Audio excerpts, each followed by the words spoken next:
आज हम एक ऐसे फैसले की बात करने जा रहे हैं जो शायद हमारे ग्रह के लिए सबसे जरूरी फैसलों में से एक है।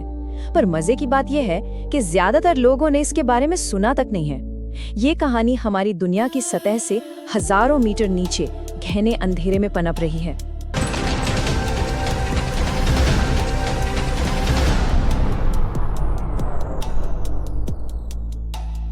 सोच कर देखिए, एक ऐसी दुनिया जहां सूरज की एक किरण भी नहीं पहुंचती। यहाँ प्रेशर इतना ज्यादा है कि वो स्टील की पनडुब्बी को एक कैन की तरह पिचका दे, और तापमान प्राय 0। ये है समुद्र का अगाध मैदान, हमारी पृथ्वी का वो हिस्सा जिसके बारे में हम चांद से भी कम जानते हैं। और इसी घने ठंडे अंधेरे में एक खजाना छिपा है। इन्हें कहते हैं पॉलीमेटालिक नोड्यूल्स।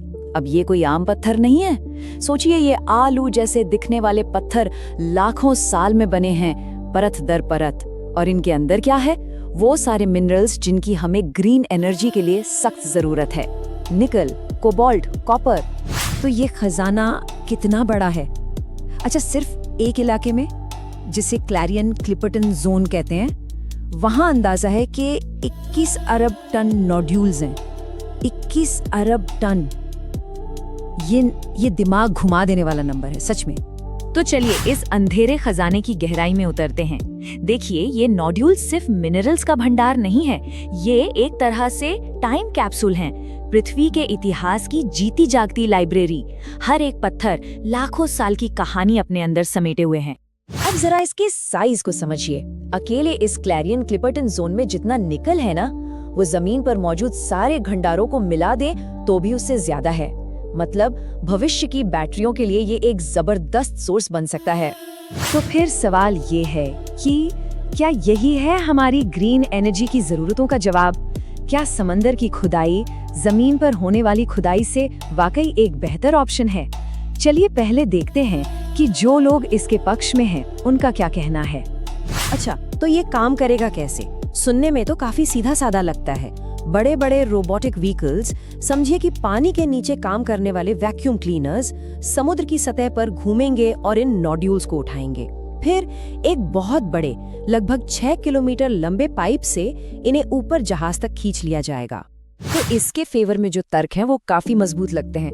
पहला तो ये कि इससे बैटरी मिनरल्स की सप्लाई चेन सिक्योर हो जाएगी। दूसरा, जमीन पर जो माइनिंग का प्रेशर है वो कम होगा। और तीसरा, न तो जंगल कटेंगे, ना ही लोगों को उनके घरों से हटाया जाएगा, जो अक्सर जमीनी खनन में होता है। इस फील्ड में जो सबसे बड़ी कंपनी है, द मेटल्स कंपनी, उसका तो मेन दावा ही यही है। वो कहते हैं कि ये जमीनी खनन से कहीं ज्यादा बेहतर, साफ सुथरा और एथिकल तरीका है उन जरूरी मिनरल्स को निकालने का। लेकिन जैसा हमेशा होता है, कहानी का एक दूसरा पहलू भी है, और ये पहलू काफी डरावना है। सवाल ये है कि क्या हम एक खजाने के लालच में एक ऐसी पूरी दुनिया को खत्म कर देंगे जिसे हम ठीक से जानते तक नहीं। और यही कहानी में आता है एक बड़ा ट्विस्ट। दुनिया भर के 700 से भी ज्यादा मरीन साइंटिस्ट एक साथ खड़े होकर कह रहे हैं कि इस पर तुरंत रोक लगनी चाहिए। पर क्यों? आखिर वो इतना डरे हुए क्यों हैं? क्योंकि गहरा समंदर कोई रेगिस्तान नहीं है, वो जिंदगी से भरा हुआ है। वहाँ ऐसे ऐसे जीव रहते हैं जो लाखों सालों से बिना किसी छेड़छाड़ के इवॉल्व हुए हैं। हालत ये है कि इनमें से ज्यादातर स्पीशीज के तो हमने नाम तक नहीं रखे हैं, हम जानते ही नहीं कि वो है क्या। इस नुकसान की गंभीरता को समझने के लिए एक एक्सपेरिमेंट की कहानी सुनिए। इसका नाम था डिस्कॉल। 1989 में साइंटिस्ट ने जानबूझकर समंदर की सतह के एक छोटे से हिस्से में हलचल मचाई, ये देखने के लिए कि क्या वो ठीक हो पाता है। जानते हैं नतीजा क्या हुआ? 26 साल बाद भी वो इकोसिस्टम वापस अपनी पुरानी हालत में नहीं लौटा था। मतलब जो नुकसान होगा वो परमानेंट होगा।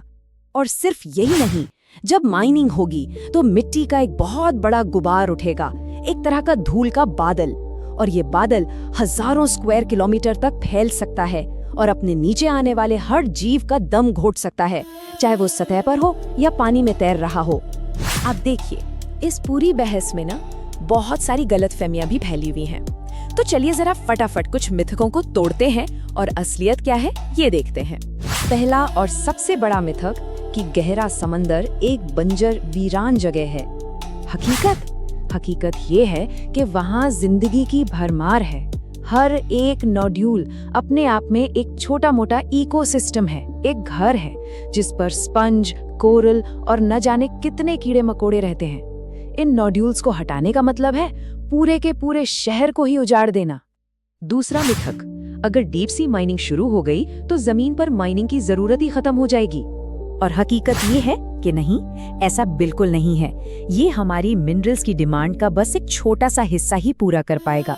ये जमीनी खनन का रिप्लेसमेंट नहीं है, बस एक और ऑप्शन है। तो अब हम कहाँ खड़े हैं? कौन ले रहा है ये फैसला? और दांव पर आखिर लगा क्या है? चलिए अब इस पर आते हैं। इस पूरे खेल में कई बड़े खिलाड़ी हैं।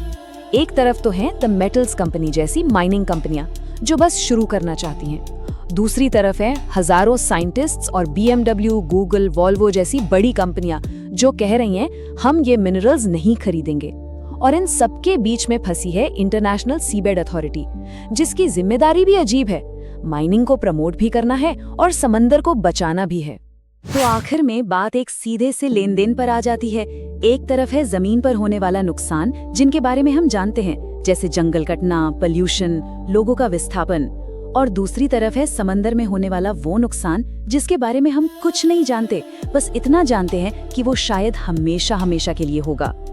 और यहीं पर आके हम सब के लिए एक बहुत बड़ा सवाल खड़ा हो जाता है। जमीन पर होने वाले नुकसान को थोड़ा कम करने के लिए हम गहरे समंदर में कितना बड़ा, कितना परमानेंट खतरा मोल लेने को तैयार हैं? इस एक सवाल का जवाब हमारे प्लैनेट के भविष्य की कहानी लिखेगा।